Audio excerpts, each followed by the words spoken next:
Hello everybody, Mr. Happy here, and welcome back to my Final Fantasy 15 episode Dusque playthrough. In this video, we are going to be taking a look at the dungeon of the game. Now, if you haven't played the demo, if you look in the bottom right corner, you'll see that there's kind of like a winding path going off to the bottom right hand of the screen. That is where the dungeon is, and it is something that I highly recommend that if you're going to be playing the demo at any point, I highly recommend you go over there. It's a really, really exciting experience, and to me, was really the highlight of the demo, other than one other thing that comes out of the dungeon. And you'll see what I mean there. I feel like the dungeon did a really good job of implementing new and exciting things to what, you know, at the moment, admittedly, seems very simple. You hold square to attack, you hold L1 to defend, you know. While obviously you can see there's a little bit more strategy than to that, unless of course you're in a situation like this where you just wail on a single enemy and there's nothing else around you to wreck you, and the enemy isn't taking the time to dodge anything. Yes, in the situation like the one you just saw, it's very simple. It's very basic. It's not very engaging. It's when you're in those large battles or in those narrow corridors or, you know, trucking through the dark, you know, looking for items and not knowing what traps lie ahead. I really feel like playing this game with no sort of guidance is going to be the way to play it. Oh, I should have seen if I could get hit by cars. Oh my goodness. If I had I should have tried to get hit by that car. I tried to get hit by a car on my live stream the other day, and I couldn't do it. I'm sure you take fall damage in this game. I'd imagine you take getting hit by a car damage. But I wonder if my body would damage the car in return. So many unanswered questions. Real quick, I need to track. There is a campground right around here, and then, well, now I can't track it. But let's kill these enemies first. Oh, that is most definitely I don't know if it's a major or a champion. I think it's a major. It's hard to tell, but you can see that this one's like kind of a different color, and it's a little bit bigger, and how much more damage it takes to beat it. I'm just not going to back up. Although usually when you're fighting on these rocks, you tend to drop combos occasionally, just because of the elevation. We'll see what happens. Ooh, well, come on, go for the finisher. Wow, what do you mean? All right, I guess the battle I was having over here just doesn't matter for anything. It's a little bit of a bug. I don't think I actually got experience points for that fight right there because of, I guess I moved too far away from another enemy. Yeah, I don't think I got any experience points for that. Well, that was lame. That's a bug that you need to fix, Square Enix. It's a good thing I had it happen. I'm going to stop at the campsite, so I'm going to get the Prime buff, the Sharp buff, and the Immune buff. So, the Prime buff is pretty much like the Fresh buff, except way better.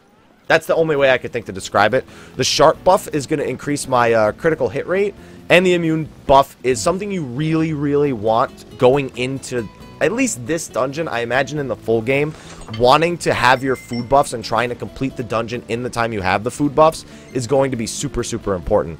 And the only reason I can eat this super, super good food is because I had really good ingredients on my character. So I'm actually only going to be what looks like level 16 going into the dungeon. That's actually the lowest level I've ever been going into the dungeon. So this is going to be maybe a little bit more of a challenge for me. Now that I've done the dungeon quite a few times, I wouldn't say it's not challenging anymore, but I know where all the secrets are, which is why I think playing this game blind is way more interesting than playing this game with like a guide or anything. Sure, if you're not planning on buying the game or you don't have access to the demo, you watch a video like this. You know, you learn about the game. You see the types of gameplay. You maybe determine if you want to buy it. You don't watch the whole thing and just kind of say, oh, well, let me look at the combat. Let me see what it's like and all that. But this, in particular, this dungeon was so awesome the first time I went through it. And it's still awesome now. It's just that I know too much about it. You know, I guess that's really all it comes down to. I just know where everything's going to happen. I'll try not to spoil it, but I am going to make mention of certain things. So here we go. Dungeon entrance. Like I said, bottom right-hand side of the map. If you're looking for it, right there. Looks a lot of sketchy. And now we're going to go inside. And we're going to be introduced to a mechanic right from the get-go. It is the checkpoint mechanic. So basically, if you're ever fully defeated, you get the game over screen, it'll send you back to the checkpoint. It'll happen pretty much every dungeon. So if you die at the very end of a dungeon, you have to go back to the start of a dungeon. So right off the bat, I like the darkness. I like the claustrophobia. I like the attempt to scare the crap out of you because bats are scary. I mean, that's why Batman exists. He's not Catman, he's Batman. Everybody. Now, one thing I really like, and I want to show this off, you're noticing that you're seeing Gladio go off to a corner. You can see, I can see an item right over there. He's yelling at me, hey, Noct, come check this out. He runs out into the open so I can see him, and then runs back to the item. I really like those levels of interaction with the AI, I guess, with your party members. It just, to me, it makes them look smarter. Even though it's probably pre-programmed, he was walking over that way anyway. Every time I've done this, he's walked over that way. So he probably, you know, he's probably programmed strictly for the sake of this dungeon to lead you in the direction of that item. But I still like it. You know, your allies are more than just, you know, party members. They're not just dead weight. They have decent abilities. It is very unfortunate you cannot take control of them. I'm actually pretty sure I'm going to get that question in the previous parts somewhere in the comment section. But you cannot. You can't take control of your party members in this game. It is one of the drawbacks, something that they were originally planning in Versus 13, but they ultimately decided that in order to make the combat more smooth or to make, you know, to give players certain control over Noctis. I don't remember what the reason was, but they said it was a feature that ultimately got removed. I didn't need to see that. All right, so oh, here we go. So first battle, as you can see, I went to pick up an item and bam, goblins. Now any hardcore Final Fantasy fan notices these are Final Fantasy 1 goblins.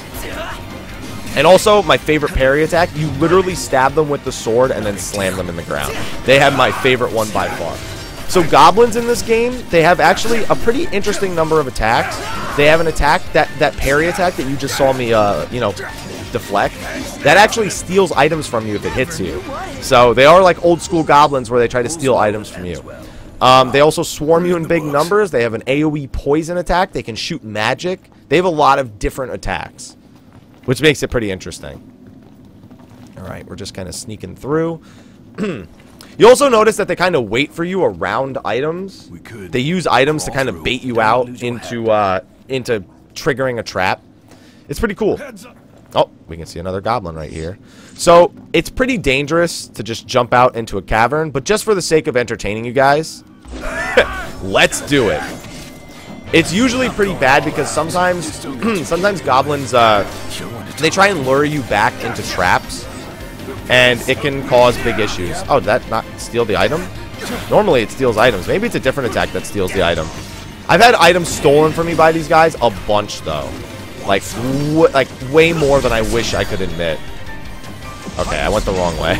I went the wrong way a little bit there, but it's okay. You can knock them off guard with Tempest, and on top of that, Tempest is AoE, so it's pretty good against these guys. Yeah, as you can see, they just keep coming out from even deeper in the dungeon. That's because they like to swarm. They can spawn all over the place. Oh my goodness. Yo.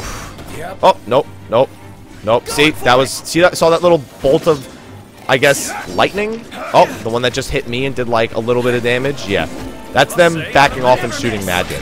They do that sometimes. Sometimes they try to distract you with a front line, and then some of them go to the back line and start trying to cast magic. It's pretty common. One-on-one, they're really, really easy. It's just all about them swarming you. And the whole reason you come into this place with the immune buff is so they can't poison you. Because if you let them poison you, it is a nightmare. It is just so much damage and so annoying to constantly have to use antidotes or constantly have to heal up or look for opportunities to use Drain Blade. It's annoying. That's the bottom line. It's annoying. But it's annoying in a good way. It's annoying in the way that I guess as an RPG fan, I like to be annoyed. It makes me want to take that extra step to prepare ahead of time with the right items, with the right buffs. And that's kind of like an old school Final Fantasy thing, you know? At least to me it is. Alright, so, oh, and we're getting flanked as well. That's another thing goblins like to do. They just like to randomly come out of areas that you've already passed and just attempt to wreck your face. Alright. Luckily, only 3 of them. That was a pretty easy fight. And they're worth pretty decent experience points. They're worth 45 each. Put it in the books. Which, I mean, I know with the bonus is a lot more. But I'm just pointing that out. Oh! See what I mean? That item, you're like, oh, you want that item, don't you? Well, you're going to have to get past us. Ooh, that looked like it hurt. Nope. You're not going anywhere. I got you in the corner, buddy. Oh, it did that thing again. I mean, you know, I've never had that happen where the battle bug that you're seeing right there, where it says, hey, the battle's over, and then it doesn't count an experience. It doesn't count one of the kills that I get. Maybe it does count, and it just doesn't show up in the screen. But I don't know. Oh, wait, I'm not doing this the fun way, I think. Is this the fun way or is this the not fun way? Oh, this is the fun way. So another thing you can do, which I find a lot of fun. Are they coming up and around? Oh, I think they are. I think they are. Let's go after them. Yeah, you can get the jump on enemies, too, in dungeons. It's pretty cool. The only problem is when you... Oh, come on. I have never had this bug before. I'm just so surprised. I think it's because I'm getting too far away from my party members, almost. Which is weird. It's just I've never had that happen to me. Another bug they could definitely use some fixing because, you know, it's a bug. It's a bug that shouldn't be happening. Alright, I think we're good now. Seems like it happens when you get too far from your party members, if I'm not mistaken. I love being able to get the jump on enemies. I love being able to do things like that. Dragoon jump off of a cliff into a group of enemies is normally what I do. Instead, I warp striked over to them. Also, by the way, you do have a map. Whenever you enter a dungeon, the map actually does get replaced with the dungeon map. Oh, and we got jumped. As you can see, they're pretty quick to go after you. Every dead end is a potential trap in Final Fantasy 15 in the dungeons, which is cool. It's the kind of way that dungeons should be in Final Fantasy games, in my opinion. Every single corner, the first time you do it, should have a potential risk that if you've never played the game before, you don't know what that risk is. That's what makes the old school Final Fantasy so great playing through them the first time. Even playing through them repeated times, even if you just don't remember where those things are, it makes going back and playing them a lot of fun. Alright, let's we got a dead end over here on the left. Let's check that first. Okay, no traps here, it seems. Just a chrome bit. Alright. Nothing up ahead. We can slip through. Let's go in. And then little things like that can happen as well, where a goblin crawls out on your face, and now you got a problem to deal with. Now you got a problem to deal with. Oh my goodness! I just massacred those things that came out of the wall. Except now I'm a little bit out of distance because oh, never mind. I stopped it. You can also stop those parryable attacks just by attacking. Okay, I forgot there were this many of them. I mean, I knew that there were some parts here that just had a ridiculous number. Oh my goodness. All right, all right, all right. Just parry. Take care of it. Oh my goodness. It's a good thing we have attacks like Tempest. Oh, he was about to do the parry attack too. He gets some MP back on this guy. That's what I like to do. I like to find the ones that kind of single themselves out and just back them into this corner and then just, as you can see, destroy them. That doesn't always happen, as you can see, though. Just get him. Next one. Next on the list. Oh, took that hit. Oh, that was close. I almost did not deflect that on time. While you're in the middle of a parry, by the way, an enemy can knock you out of your parry. Just in case you hadn't noticed yet, it can happen. Oof. That was a lot of damage. That was like 3,000 damage in 3 hits back to back. Alright, I've got this guy on his own. So if we were able to be poisoned, by the way, we'd be doomed. Like, it is really hard to deal with the poison in here when there's this many of them. Prompto, on the other hand, decides he wants to roll on the floor and shoot from down there. Seems like an optimal place to use your gun. Is that all of them? Whew, that was a pretty good battle. That's going to be a lot of experience points right there. Almost 2,000. Alright, let's sneak through the crack now. These little sequences right here are pretty common in the game, especially in dungeons or in other encounters. You'll find yourself pretty often having to move through them, and every one is a potential trap. Okay, so now I get to talk about one of the other systems in the game, the Armiger. So randomly out in the world, you can find swords like this one. This is the Ancient Blade. And these swords aren't like the swords that you can equip to the 5 slots. You can find more of those as well, just not in the demo. These are Armiger swords, which, if you've seen any of the demos, not even the demos, the trailers of the game, most people refer to them as the Phantom Swords. And basically what these are... Whoops, that's the wrong button. That's the wrong button. Anyway, these get added to your Phantom Sword abilities, which is your Armiger. And every single one you get gives you access to these abilities now. So these are very different from these weapons, which you can find more of these in the full game, I imagine, with a variety of different abilities and effects. These are just here to give you a basic idea. While the weapon I just found was it's either the Sakake or the Sakos. I don't know because it's got 2 C's in it. And this allows me to activate the Night Swords ability, which I can only activate at full MP. So we're going to try and activate that a little bit later here in the dungeon. Slow down a sec. Asks me to slow down, and then Prompto runs ahead. Of course he does. Prompto always runs ahead like an idiot. Why am I not surprised? Oh! You love how you just saw his light disappear right there? Alright. Let's sprint ahead and, well, make sure we don't skip anything. I'll just follow you. Stop! Yeah, see, that happens. That's something that definitely needs to work, especially in claustrophobic areas like this, or in very confined spaces. So I'm going to do this in the most fun way possible. If you look at my mini-map, you'll notice that it looks like there's just a giant path around. That's actually all part of the same room. You're able to travel along the outsides, or you're even able to do this. You're even able to teleport to areas that you otherwise wouldn't be able to reach on the map, and just hang there. I mean, you can also, obviously, as you can see, teleport through things, but that's besides the point. And then, with that, we're able to teleport into battle, and I'm gonna... Oh, got it, got it, got it. Oof, that was close.